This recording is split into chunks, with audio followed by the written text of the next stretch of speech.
గతంలో మీరు ఏ ప్రభుత్వాలు చూసినా సరే ఏదైనా ఒక పంటకి గిట్టుబాటు ధర రాకపోతే మాటలు చెప్పడమే తప్ప ప్రభుత్వం నుంచి ఆదుకున్నటువంటి సందర్భాలు లేవు. ముఖ్యమంత్రి గారు బాధలున్నా ఆర్థికంగా సమస్యలున్నా నేను ఊహించినటువంటి నిర్ణయం తీసుకున్నారు.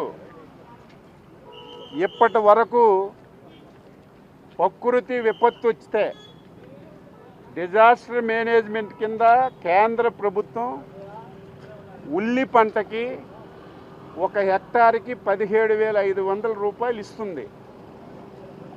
కానీ మన ముఖ్యమంత్రి గారు ఎవరైతే ఉల్లి పండించారో పండించినటువంటి ప్రతి రైతుకి హెక్టార్కి 50,000 రూపాయలు ఇవ్వాలని చెప్పి ప్రభుత్వం నిర్ణయం చేసింది. ఇది నభూతో నభవిష్యత్ ఎవ్వరూ ఊహించని విధంగా, ఊహకందని విధంగా ఈరోజు ముఖ్యమంత్రి చంద్రబాబు నాయుడు గారు నిర్ణయం తీసుకున్నారు. ఆయనకి వ్యవసాయ శాఖ మంత్రిగా హృదయపూర్వకంగా నేను అభినందిస్తున్నాను.